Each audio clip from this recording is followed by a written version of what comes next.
Setelah di video-video sebelumnya kami ulas berbagai macam tips-tips dalam bertani, juga banyak tutorial-tutorial bertani membuat pupuk, ataupun cara-cara menghemat pupuk dan sebagainya. Maka, pada kesempatan ini izinkan kami ulas tips strategi pemasaran hasil panen kita. Pasalnya pemasaran ini adalah hal penting dan penentuan akhir dari jerih payah kita selama menanam. Sebagus apapun tanaman kita di lahan, bila salah dalam pemasaran atau penjualan maka tidak akan mendapat hasil yang memuaskan, bahkan kita bisa merugi bila hasil penjualan ini tidak sebanding dengan biaya dan jerih payah selama ini. Tidak adanya kepastian harga di pasaran menjadikan petani sulit untuk menentukan harga sendiri, justru petani selama ini terkesan hanya menjadi objek orang lain mencari keuntungan. Untuk itu, mari bersama kita simak penjelasan tips strategi pemasaran produk pertanian ini sampai selesai, agar semakin memperkaya wawasan kita bersama. Sebelumnya izinkan kami menyapa kawan-kawan semua, semoga hari ini dalam keadaan sehat sekeluarga dan dilancarkan rizkinya. Jangan lupa untuk pencet tombol like dan subscribe, terima kasih, semoga menjadi keberkahan, amin. Pemasaran adalah aktivitas apapun yang mengarahkan kita untuk menjual produk. Ketika kita memutuskan produk apa yang akan dijual, berapa harga yang diminta, di mana dan bagaimana menjualnya, dan bagaimana mempromosikannya. Sedangkan strategi adalah cara kita melakukan sesuatu bagaimana memenuhi tujuan kita menjual hasil panen tahun ini. Bergantung pada jenis dan ukuran pertanian kita, dan apakah kita bertani penuh atau paruh waktu, di sini kita memiliki beberapa opsi. Langkah awal dalam strategi ini yaitu survei peluang pasar. Tujuan dari survei ini untuk melihat peluang pasar, dan untuk menentukan tanaman apa yang diminati oleh konsumen, serta untuk memperkirakan seberapa besar kebutuhan pasar.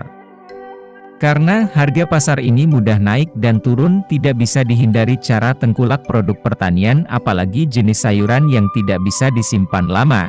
Saat banyak barang harga diturunkan dan saat kosong harga dinaikkan. Untuk cara mensiasati hal seperti ini, kita bisa menanam sayuran lebih dari satu jenis, sehingga saat satu jenis turun harga untuk jenis yang lain bisa menutupi dan hindari panen serentak atau bersamaan dengan petani lain. Cara selanjutnya yaitu melakukan kesepakatan kerjasama dengan beberapa tengkulak besar. Untuk petani umumnya sudah tergabung dalam kelompok tani, maka untuk cara ini salah satu anggota atau ketua kelompok mewakili membuat kesepakatan dengan beberapa tengkulak besar. Isi kesepakatan ini yaitu berapa jumlah kebutuhan pasti per hari, jenis tanaman apa saja, dan harga terendah saat hasil produk pertanian ini berlimpah. Setelah mendapatkan kesepakatan dan data pasti, selanjutnya kelompok bisa menentukan jenis produk yang ditanam dan kebutuhan per hari yang harus dipenuhi. Dengan adanya kesepakatan dengan tengkulak maka hasil panen sudah pasti diterima. Dalam memenuhi kebutuhan kesepakatan ini, bisa bekerja sama dengan petani atau kelompok lain agar penyuplaian produk pertanian terus lancar, dan untuk teknis penyaluran bisa disepakati melalui musyawarah kelompok. Untuk cara strategi penjualan selanjutnya yaitu melalui penjualan langsung. Penjualan langsung ini sangat efektif, karena kita memutus langsung mata rantai dari petani ke konsumen, sehingga tidak lagi melalui pengepul, tengkulak dan lainnya. Untuk penjualan langsung ini, ada beberapa cara yang bisa dilakukan, yaitu dengan cara sebagai berikut. Menjual langsung ke pasar. Penjualan bisa dilakukan dengan cara membuka lapak atau kios di pasar. Cara ini umumnya dilakukan oleh ibu rumah tangga untuk membantu suami dalam penjualan. Cara lain untuk menjual langsung ini bila kondisi memungkinkan, bisa kita buat kios sederhana di pinggir jalan, bahkan bisa juga di rumah. Umumnya konsumen lebih suka cara pembelian langsung ke petani, karena produk pertanian masih segar dan lebih murah. Cara lainnya yaitu, menjual langsung keliling. Cara ini cukup efektif, karena ada kalanya konsumen mempunyai kesibukan sehingga lebih memilih membeli langsung di depan rumah. Dengan cara menawarkan produk pertanian langsung dari pintu ke pintu ini terbukti lebih menarik minat beli konsumen, namun cara ini kita membutuhkan transportasi. Cara lain yang bisa kita lakukan yaitu, bergabung dalam komunitas, sehingga kita bisa menawarkan hasil panen dalam komunitas, serta kita cepat mendapatkan informasi komoditi apa yang dicari konsumen. Penjualan langsung juga bisa kita lakukan dengan memasok ke restoran atau hotel atau kantin perusahaan. Tak harus langsung menyasar ke restoran berskala besar, tetapi juga bisa bertahap dari restoran kecil atau warung makan di pinggir jalan. Cara ini bisa menjadi batu loncatan sebelum nantinya menawarkan hasil pertanian ke hotel atau restoran besar.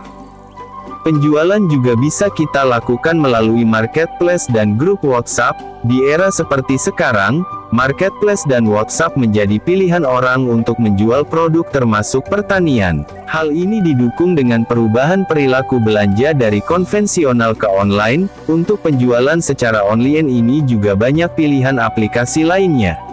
Cara penjualan lainnya, yaitu, membuat olahan atau produk turunan dari komoditi pertanian. Cara ini bisa kita lakukan kerjasama dengan kelompok atau industri rumahan yang memproduksi olahan dari produk pertanian. Cara penjualan juga bisa kita lakukan melalui lapak pada waktu event saat ada acara pameran atau pameran UMKM dan lainnya untuk mengenalkan produk-produk pertanian suatu desa. Saat kerjasama dengan pembuat produk-produk turunan hasil pertanian ini sudah terkoordinir dengan baik, maka akan semakin membuka peluang lapangan pekerjaan.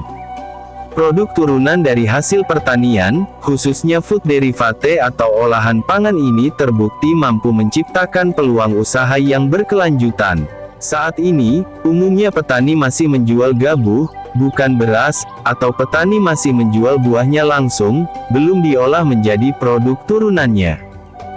Cara ini sangat rawan terjadi harga anjlok, khususnya saat waktu panen raya, karena tengkulak akan memainkan harga saat stok berlimpah, sedangkan tengkulak tahu jika petani membutuhkan uang untuk kebutuhan keluarga dan untuk modal menanam lagi.